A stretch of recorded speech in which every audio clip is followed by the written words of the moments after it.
Okay, I think that we have a full room at this point, and we'll go ahead and let others join as they come in.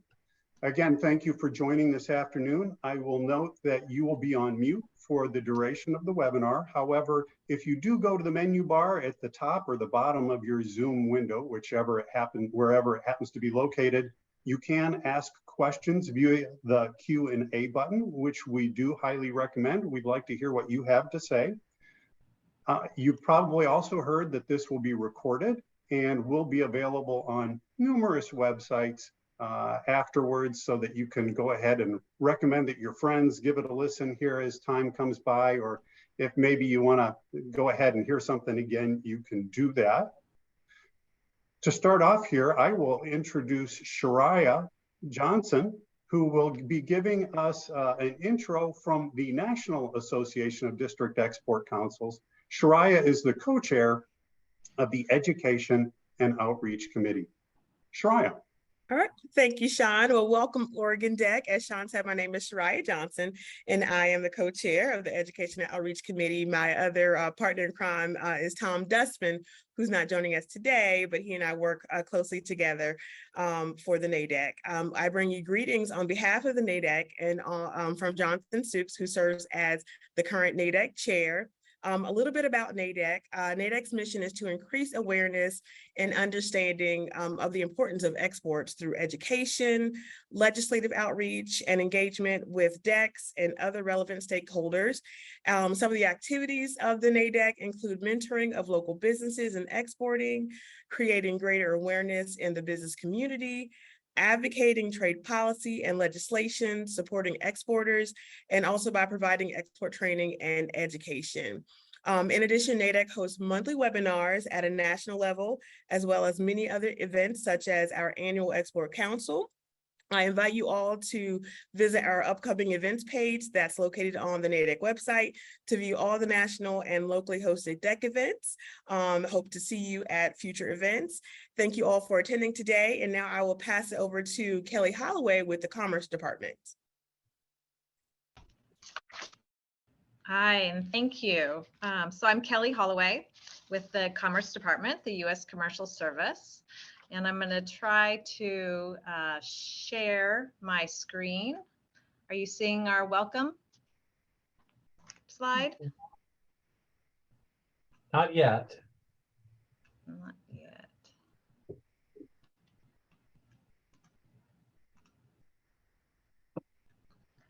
Trying again. There it We're is. seeing it now, Kelly. Terrific. So I'm with the Commerce Department, the U.S. Commercial Service, and I'll try to double task while I cue this up. The Commercial Service is part of the U.S. Department of Commerce, the International Trade Administration, and we are the group that staffs the commercial sections of U.S. embassies and consulates around the world. We also have staff in about 100 offices all around the United States. We're your local feet on the street to tap into federal resources through the Commerce Department. And our help takes many forms. We help companies develop an export growth strategy. We can help in troubleshooting trade matters, finding and vetting foreign partners, promoting your business interests, advocating for foreign tenders. In addition to ensuring the full spectrum of commerce resources are available to you to expand your business internationally, we have a fantastic resource through the District Export Council members. And the interplay is that these district export councils, there's the national group, and then there are chapters all around the country, 50 some of them. They are appointed by the Secretary of Commerce, and they serve as advisors both to our office and as mentors to the business community. Most chapters are nonprofits, 501c3, and these trade professionals do it because they want to raise the boat, if you will. They want to help their local peers, the local business community through exports and through successful international trade engagements. Most decks have about 20 or 30 members. We certainly hit that mark here in Oregon and Idaho as well. Today's program is brought to you collaboratively between the Oregon and Idaho District Export Councils, and I'm so grateful for the mentorship and counsel and support that these DEC members give us. We have some fantastic speakers today on this panel. And so representing Oregon and our Oregon DEC, Russ Monk and Virginia Joplin. And from Idaho, we have Allison Kelsey. And also from my office in Portland is Haysam Shah. He worked for our agency at the U.S. Commercial Service, the U.S. Consulate in Jeddah, so has an interesting perspective to bear. And like Shariah, who wears many hats with the national DEC position, with her company, with the local DEC chapter, so too does our chair, Russ Monk of the Oregon District Export Council, as the Director of Operations for High Impact Technology. So I'm so grateful again to all of this group to bring their expertise and to talk about how they have leveraged U.S. embassies in their growth and expansion internationally, and how it's helped advance their business. So with that, I think I'll turn it over to Russ to continue with our program. Thank you, Russ. Thank you, Kelly. So what I'm proud to say is in every U.S. embassy, there's an actual commerce arm. Everybody thinks of the ambassador and the State Department and all the political side, but in every U.S. embassy, that anchor for business is there. And their function is to actually help promote U.S. goods abroad. And they bring specialists of different areas into each of the embassies. Sometimes they cross over a couple countries, but I think it's something like 158 embassies have commerce anchored in them. The secret and the structure that they have is the local people like Kelly and Haysam are the anchor in the States to be the conduit to the embassy personnel. And so really, you know, we will start with, hey, I have a question from Pakistan. And I would call Kelly and say, hey, Kelly, which way is the wind blowing on Pakistan today? And she'll smile and give me good guidance on what to do. And then she would then do an introduction to the Pakistani embassy team, and we could start the conversation. So I call that the inside-outside punch, and it's actually one of the best kept secrets in the U.S. government. Something like $350 to one is the return to the U.S. Economy for their efforts. And so my objective of being the chairman of our local district export council is to help make that story not such a better kept secret. We need to get that voice out, and hence we're doing this conversation. I'm proud to be joined with Virginia Joplin from Verbio and Allison Kelsey, I believe that's how she says her name, from Recluse. And all of us have had the lovely opportunity to be able to export abroad and to interface with these embassies. I've touched, I think, 20 embassies, and I've stood in probably 10 of them. And they handpick their people in the countries, and they handpick their people to make it work, understanding the local, all of the different things that make that local economy work, the things not to do, and things like that. So what I'd like to do is I'd like to kick this over to Virginia and let her start. One, introduce your company and what you do, but how do you interface with the embassies? And that's a great place to start. And then we'll jump to Allison right after her. Hello. I was about to say good afternoon, but it may not be still afternoon in some parts of our audience's domain. I own Verbio. We generally provide language and multicultural consulting services. We've been doing this for 26 years, so that's quite a long history. And we have customers all over the globe because we serve about 250 different languages. So how how did I know international trade was for me, and how have I been involved with economic development agencies is obviously a much longer story than we have time for here. So the short nugget is for forever. It's an inherent part of part and parcel of what we do is helping make words that make global trade happen. So in particular, with regard to U.S. embassies abroad, where I've had some direct interaction as on a trade show, trade mission to Honduras, and then shortly thereafter, an international partner search in France, as we start developing some of our expanding and having more offices abroad for Verbia. Russ, would you like me to define a gold key at this point? Yeah, if you've used, these are some of the services that the embassy offers and the Department of Commerce offers. So please, if you would. Some of these services you're going to hear repeatedly in the next few minutes or the next hour.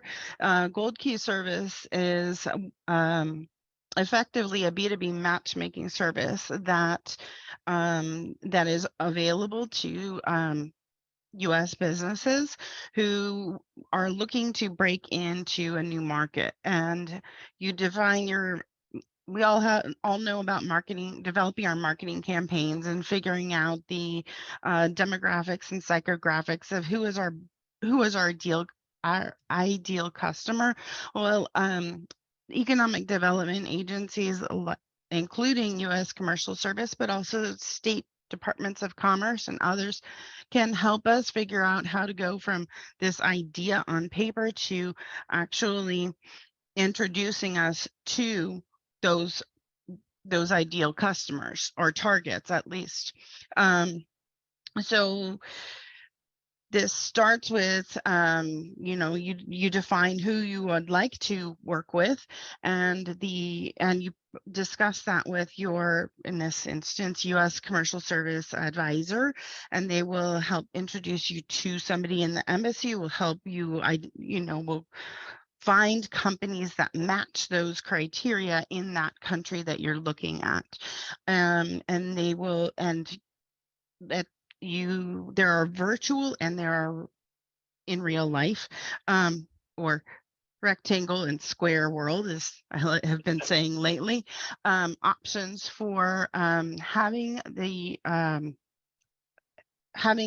face-to-face or having one-on-one introductions between your business and a target business, where somebody from the embassy will actually walk you in the door or into the Zoom to meet with up to 5 of your targets in a particular country, and say, hey, we're with the U.S. Embassy. We're introducing this great U.S. business. We think you should sit down and have a chat for a bit and see what magic happens.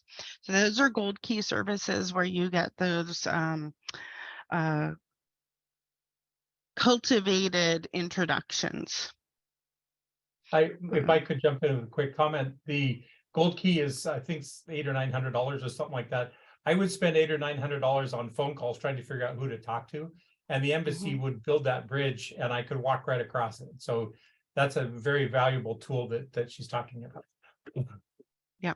So I have used a couple of those in a few different places.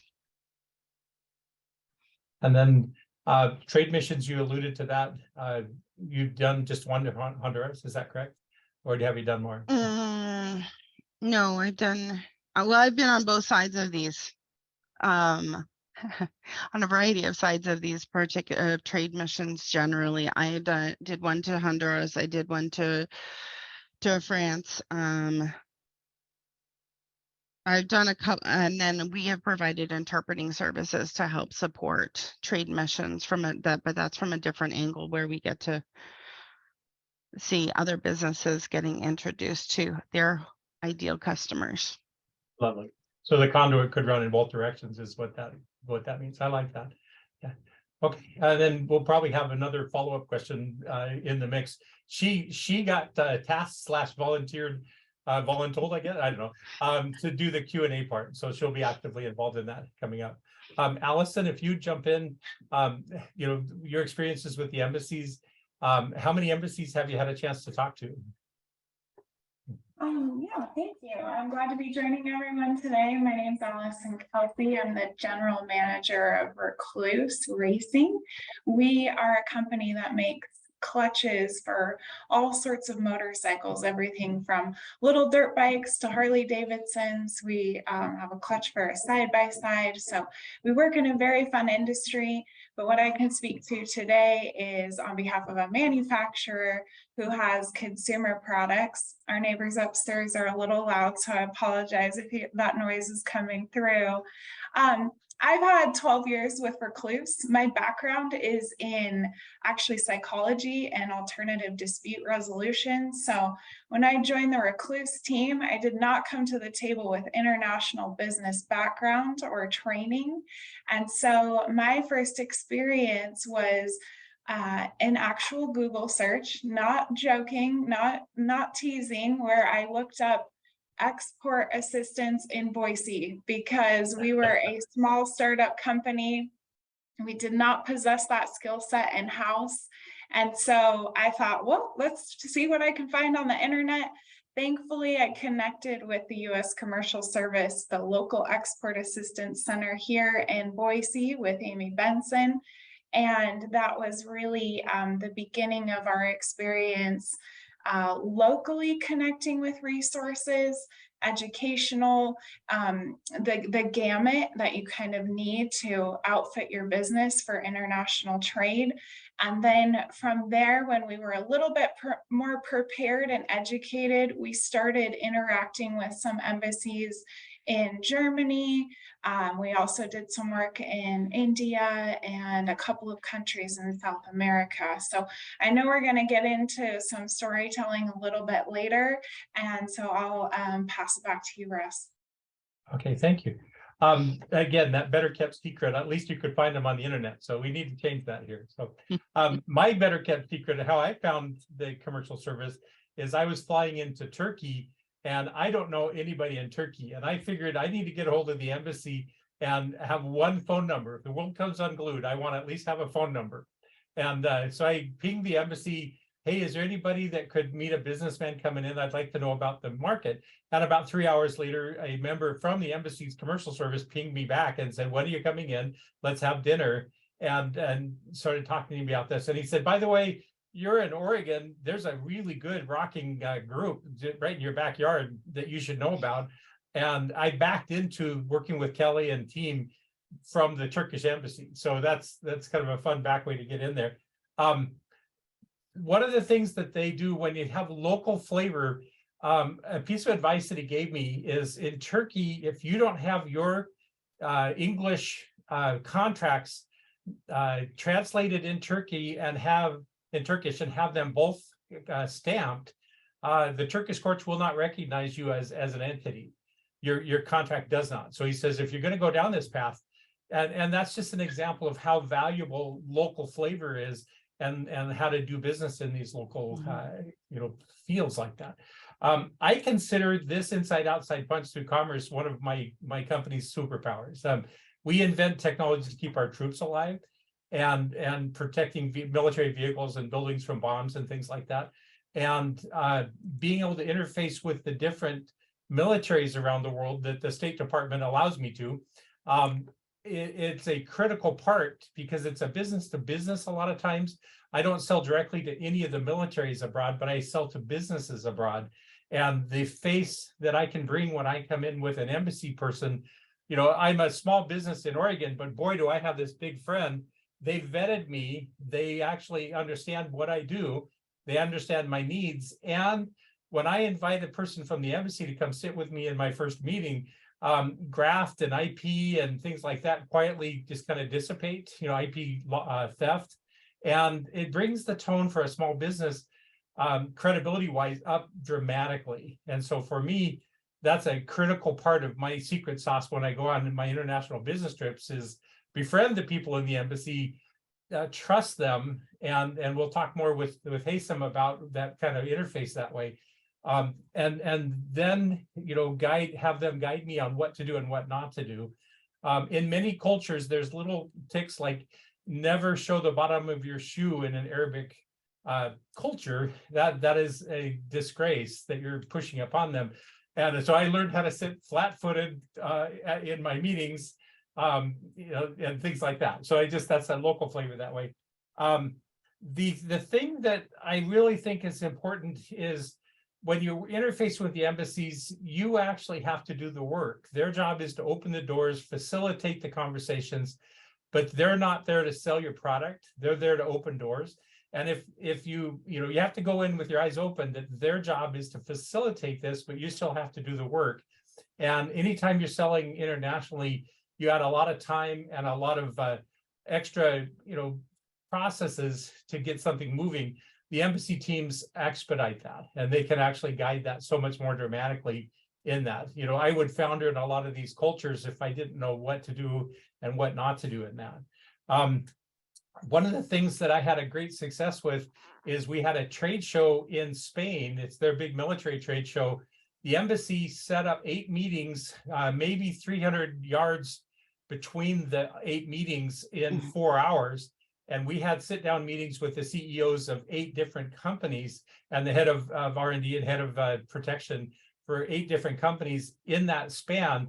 And they knew the embassy people on a first-name basis and had lots of business and trust built and that kind of stuff. So I walked into this really beautiful working machine that I could plug and play with that they'd already built with their time and energy.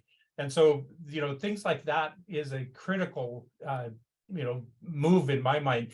To bounce all over Spain, which is 2 times the size of my state, to 8 companies would have taken a week. And I did it in 5 hours, throw a lunch in the middle of it, all of it, and that kind of stuff. So things like that are so valuable, and the people in the embassy can guide you on when's best to come and what not to do. And hey, the weather's always terrible this time of year, and can you actually thrive when it's 125 degrees out? And then you step into a 68-degree building, will that beat you up or not? I got asked that question from the embassy, and I laughed with that one. So what I would want to do now is, Allison, I'm going to kick it back to you. Talk about some of your successes you've had in some of the countries, if you would. Sure. Yeah, I really appreciate your checking on the, be prepared to do the work. And, kind of before we got started with actually engaging with embassies for services like International Partner Search or Gold Key, we really tried to get our own house organized. And I think I'm mentioning this not to scare people off from doing exporting, but to, with any new business proposition, you want to be prepared, whether it's international or not. Do you have capacity to take on an additional sales channel or distribution partner? Are your logistics lined up? Things like that. Are you, do you have the capital to do this sort of thing? So I think that's where our first interaction started, more on the local side, to help us get prepared to really do that outreach and be ready to do the work and be a good partner. Because if you're showing up in country to make a business deal, you want to be able to hold up your end. The first embassy interaction we had was we had a distributor in Germany. They had been with our company for a long time, but they switched directions in their business. They no longer wanted to serve technical parts.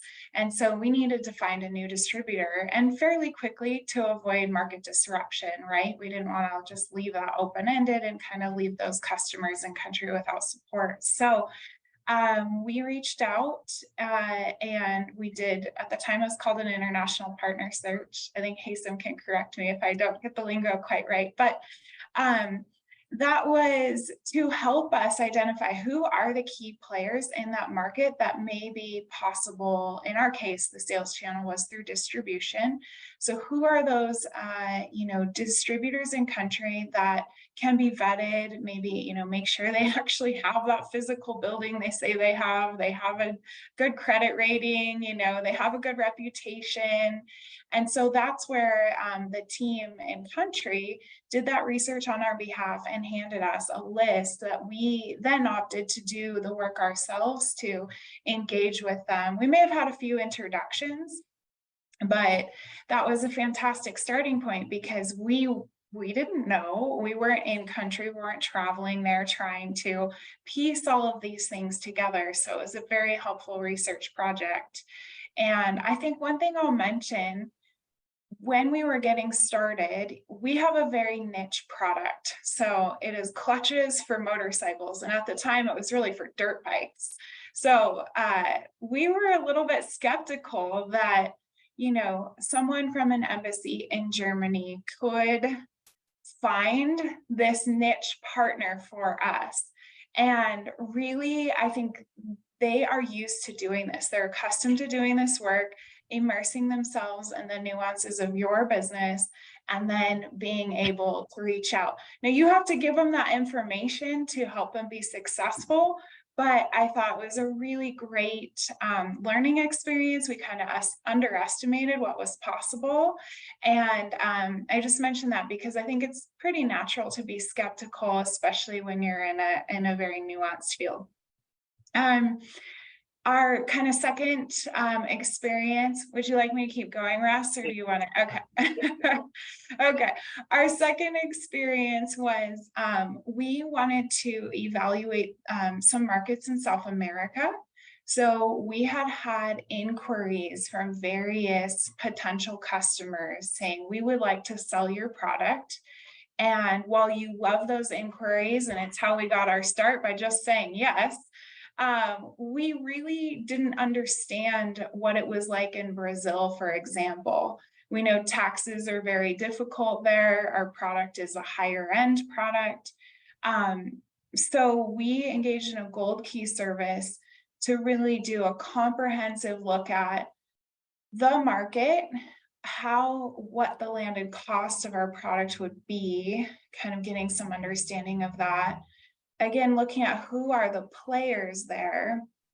And then once we were able to identify there were people who also wanted to meet with us, we, had the embassy make those arrangements on our behalf. And so it was help getting I think we needed a visa. Maybe it was in Chile we needed that. But even from that stage, we had help getting our visa. We had help making arrangements at our hotel.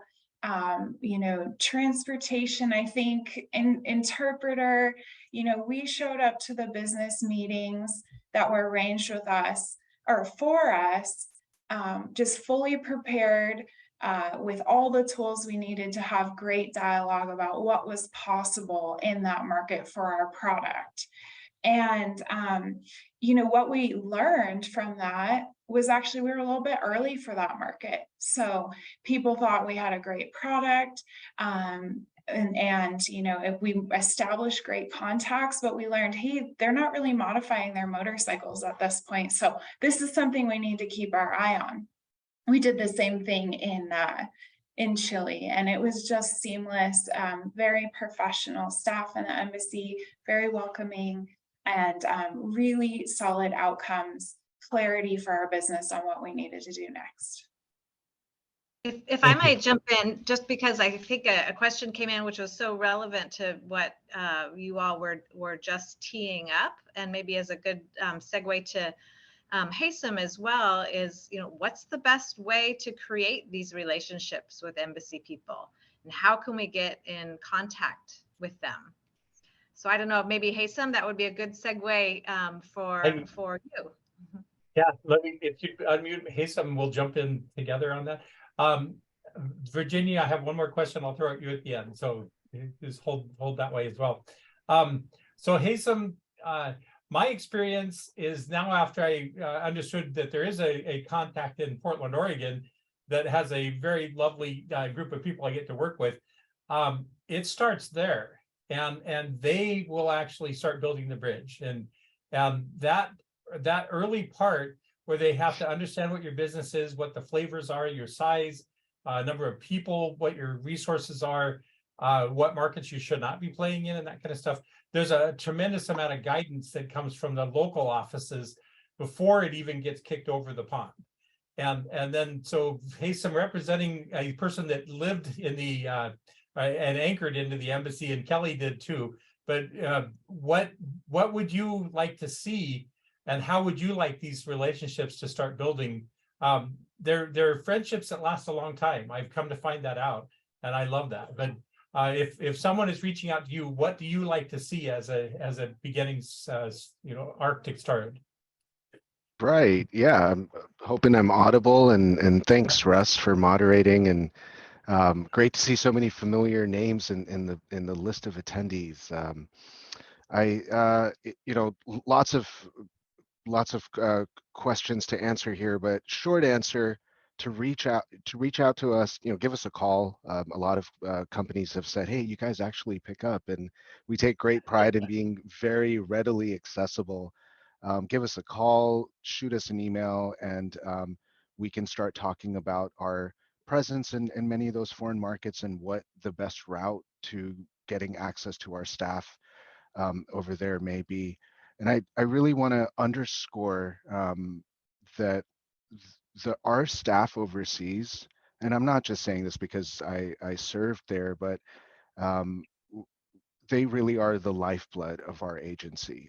That local network, that local expertise, that network outside of the embassy, and their contacts within foreign ministries and foreign companies, those took years, decades to build, and those are very precious resources. Our local staff stays there, whereas their managers, which are foreign service officers or diplomats, move around. And what I've noticed is that there's a great sense of privilege and pride to be serving the country. Whereas being a government official in the US might have a different flavor to it, overseas it is a matter of pride and prestige. So just wanted to underscore any further comments. It really is our most valued asset. Now, what are they looking for? What was I looking for when I was overseas? I think first of all, clarity in your objectives, and sort of a very succinct and clear description of what your company does and what it's looking to do in that market. Allison, whether it's clutches or brakes, you're absolutely right. You touched on it. When our staff overseas takes a client on board or takes a company on board, that becomes a matter of responsibility and pride to help that client succeed. So they'll do research, and within a few weeks they'll start talking clutches with you. And so that's one thing. Have a clear-cut description of what you're trying to do, and then be patient and be understanding that not all posts are created equally. Not every embassy is the same. The bandwidth fluctuates. Sometimes there are national level events that require every single staff member of every department to be contributing. And when that happens, maybe your timeline extends a little bit more. Like and the a war last in thing, Ukraine, might make sure, something. Russ, that can impede. Yes. But even like every year there's an annual national event, a 4th of July celebration. For example, we at all our embassies abroad, the 4th of July celebration is a huge event where the biggest people in the country get together, and that is something that requires all staff. So if the gold keys that you're talking about are being pushed off because of that timing, be understanding, be cognizant, and patient when it comes to that. And the last thing, Russ, you said a very important word earlier: trust. Trust in the process, trust the expertise, and be open to receiving feedback. I recall during my time in Saudi, a company first conversation saying, I'm a US taxpayer, you're serving the country, it's your obligation to provide the service for us. We want this done next week. That's true. You're a US taxpayer. We are obligated to serve you, but let's just say a few other priorities kind of shuffled their way up. And the reason is we have to be protective of the contacts, those business cards that we've collected on our desks. If you're coming with this heavy-handed attitude, it's really not going to go a long way as far as developing successfully your international business. So I'll stop there, but I'm sure there's some good questions coming in. So the what not to do is an incredibly valuable part of the interface with the embassy teams. And you can sour a business relationship unexpectedly and unknowingly if you don't have guidance. So, grace is an important part of this, and patience is an important part of this. But again, for me, it's an accelerator for my business, growth and the ability to take my products abroad. So Virginia, thank you, Haysam. Virginia, what's your favorite embassy you worked with? If I, not to call out any embassy, but is there one you have a favorite with? Um,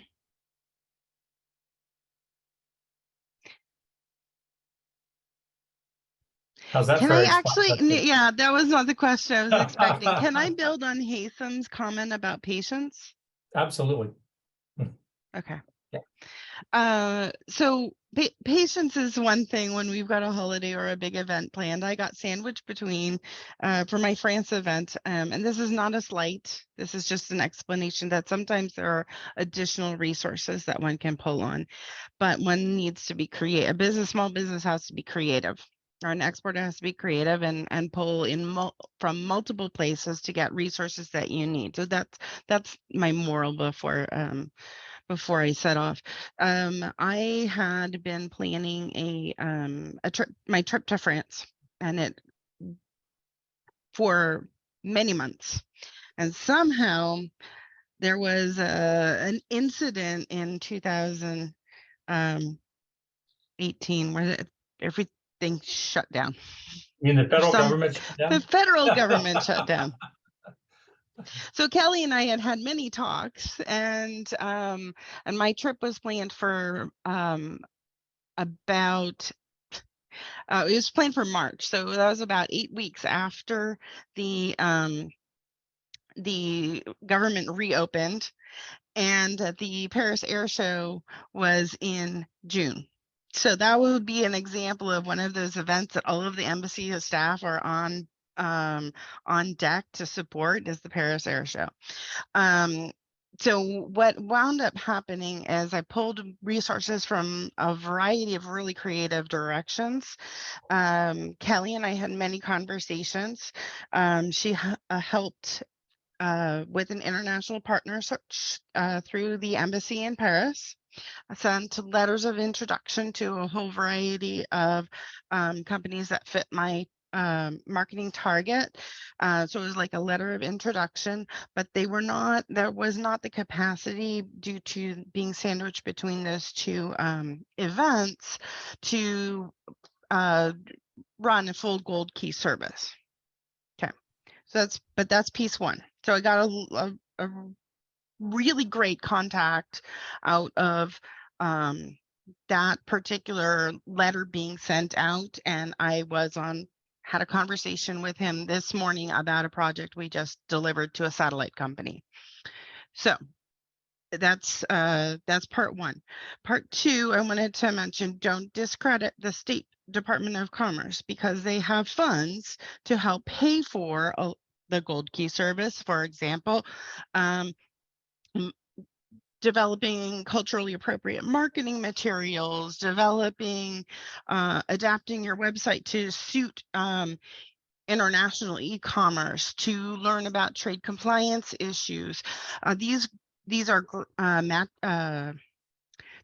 STEP grants, and they are structured like a rebate. So you have some skin in the game, and then depending on how much money that you or not you turn in your receipts and you get a percentage back. At the moment, Oregon's percentage back is 75%, and they have a list of qualifying services and things that are eligible for that reimbursement, but it includes pretty much most of the stuff we've talked about here, including, if you're going to go participate in a trade show overseas and you have an exhibit booth, those registration fees for that booth,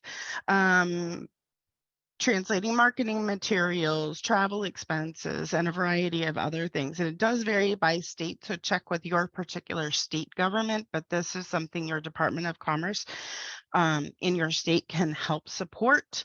So that, and then, so I got money to help with my travel expenses, and because the US federal government was less available, I went the other direction around the block and I contacted Business France, and they connected me to 2 local agencies that do economic development in the part of France where I was going to be in the Southwest.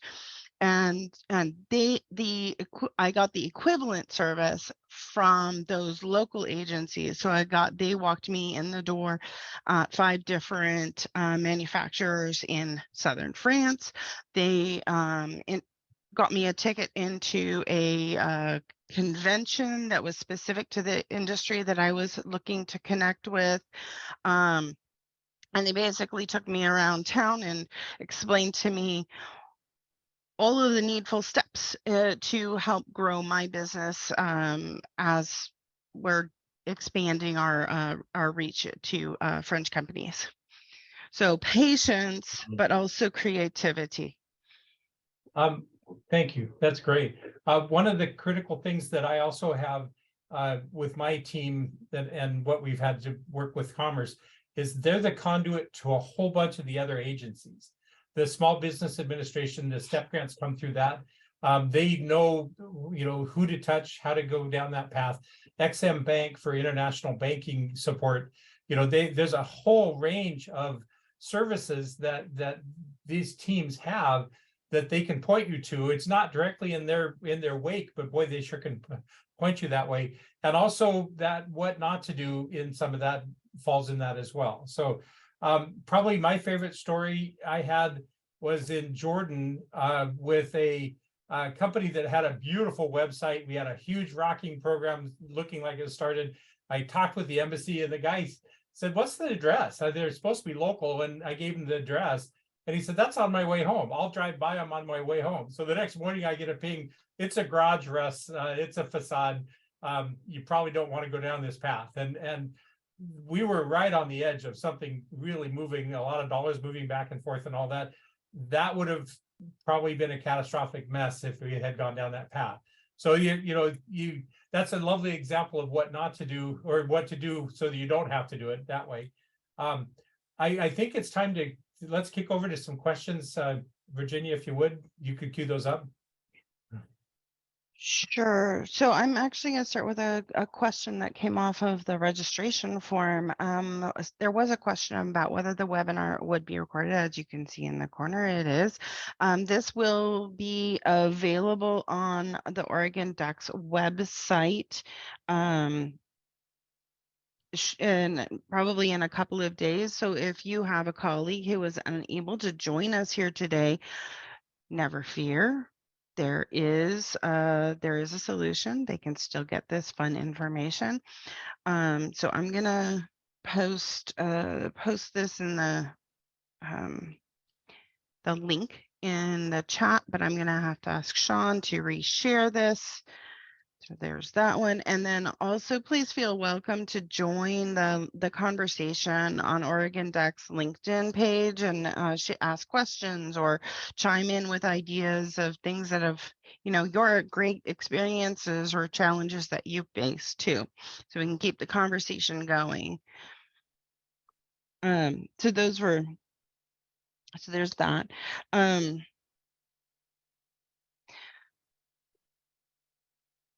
I'm skim reading. So there is a question that asks, How does the embassy help to avoid cultural and language barriers between businesses and the potential customer? Haysom, do you want to start, or do you want? Sure. I mean, I can quickly touch on it, but then, I think Russ's example of which direction your shoe should be pointing is very indicative. The embassy will often, during introductory calls and even prior to you packing your bags to get on the plane to come out there, will brief you on cultural do's and don'ts, on nuances, business practices, and the best way to ensure that you are not breaking any said or unsaid rules. You definitely, there's always literature, there's always reading that the embassy provides, but picking the brain and asking the questions of the locally engaged staff to understand the specific nuances for how best to hand out your business cards and what sort of tone to use in business meetings. Those are all things we'll have in consultation calls with you prior to a big trip that you're headed on. And I'm definitely curious about Allison's experience if that came into play prior to your visits. Well, we certainly had what you described, Haysom, in terms of the preparation, and depending on the country that we were visiting, just getting that briefing in advance and well in advance too, so you had the chance to maybe think about or have additional questions answered before you were in the situation. But then I think once we were on the ground with the Gold Key, we had that support along with us. And so anything that came up, we were able to address in real time as well. So yeah, that front end prep is important. Majority of the embassy personnel speak English beautifully. Thank God, because my Arabic is terrible, my German's worse. And so they're all, I think, to a person that I worked with that work locally, they're bilingual or quadlingual, depending on the country. And when you're communicating, the broadcast and reception is the critical part. In some cultures, they nod and they agree and things like that, and it's not sinking in. And your embassy team will know they're not getting this, and they'll ask a pointed question the other direction and just make sure that the broadcast and the reception are both happening. And the nuances, sometimes, what you're inferring is what they're accepting or not. That face-to-face is so critical on the communication with the embassy team right there. They also, I had a wonderful scenario where I needed an interpreter. They had a list of 9 interpreters, and the guy went, I think these are all really good people, and he ended up being a rocking interpreter. Went to Texas Tech University and all that kind of stuff. They guide subtly as well on how to best help you in the communication. That must have been before we met, Russ. And Russ, I just want to add on just very quickly. One of when you speak about the Gold Key service and the value that the embassy staff brings to those meetings, one of my Gold Key services that I conducted on the ground in Saudi Arabia, you're with the company the whole day, and so I picked him up from the airport in the morning. We went straight to meeting number 1, which didn't go too well, but on the way to meeting number 2, I'm in the car coaching the company the entire time. This was one of those snap Gold Keys, like they kind of just showed up very quickly, and I was new to the role, so there wasn't too much time to coach them in advance. But by meeting number 5, you could see a complete difference. And so when you have that on the ground hand holding and that personal coaching, almost, it goes a really long way. Lovely. There's also a super great book called Kiss, Bow, and Shake Hands. It's got a good chapter on pretty much every country out there about what to do, what not to do. It's a Bible around my office. So what's another question, if there's any more that are jumped up? So one of the other themes that's coming up is, could an economic development agency, help me identify distributors or sales agents in a new country. I think we've talked about that in a variety of ways, but is there anything anybody would like to add? The comment that Allison made about putting your need, I think it was Allison, putting your need of what you're looking to in a really concise, tight, well-crafted box. The application that they send you, the embassy team and commerce team sends you, is a really well-crafted document that hones that information request, because they need to, it's too broad of a net. They need to focus it in. And so that's a critical part, is understanding that and having them understand your need. The tighter that is, the cleaner it is for them on that side of the pond. Yeah, and that would be a similar, that would be similar whether we're talking about, someone in country who's going to be repping for your company or a buyer for your company. And the gold key can be distributors, distribution points, whatever your company needs. It's not just a customer, it could be a conduit, and an education conduit or something like that would be appropriate if needed. Yes. So, the gold key can be crafted in a lot of ways. And the embassy's not bashful to call up and say, Russ, this is what you're asking, but this is what you really need to ask. I had that comment with one of my embassy people, and I said, okay, I will ask it. He said, that's a great question, Russ. Thank you very much. So, this is good rapport that way. Good, honest, back and forth. Okay. So another question is there a fee for, we've talked about Gold Key and we've talked about international partner search. Those two pieces do have a fee. Some of the other services may or may not. Do you know Haysom, do you know the current fee structure for an international partner search?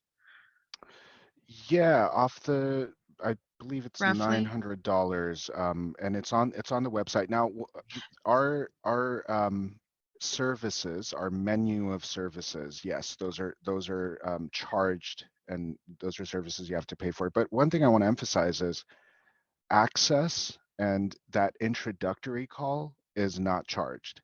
Reaching out to us, we will pick up your phone and respond to your email every time. And when you are curious about 5 markets, we will set up those calls with our staff overseas, and that's all free. And I think the companies that leverage that resource the best sort of can sometimes go on these fact-finding missions where they set up that introductory call, get a pulse check from our staff overseas, and then determine whether they actually want to pay for and engage in those services. So just keep that in mind. It's not, we're not charging you right out the gates.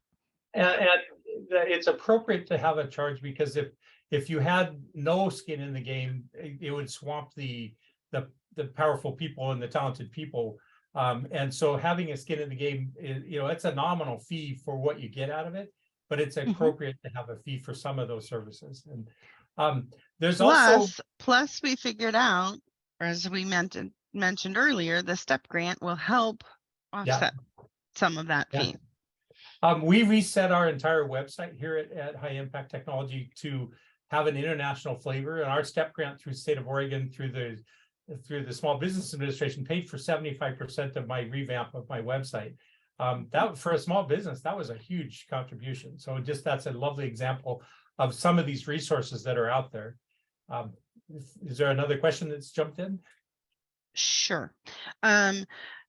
So if I am trying to reach out to other key officers at a U.S. embassy, can you introduce me across the hallway to other colleagues?